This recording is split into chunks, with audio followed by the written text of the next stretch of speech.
Mvua ya mafanikio. Kulikuwa na kijana aitwaye Makenya aliyeishi katika kijiji kidogo kilichozungukwa na milima. Maisha yake hayakuwa rahisi. Watu wengi kijijini walimdharau. Alikulia kwenye familia masikini, mavazi yake yalikuwa yamechakaa na kila siku alitembea kilomita nyingi kwenda shuleni akiwa mguu peku.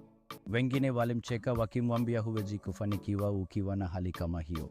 Angalia na nguo zako, angalia maisha yako. Lakini Makenya hakuwahi kuvunjika moyo. Kila matusi aliyosikia aligeuza kuwa ngazi ya kupanda juu zaidi. Alisoma kwa bidii akifanya kazi za shamba mchana na kusoma usiku kwa mwanga wa kibatari.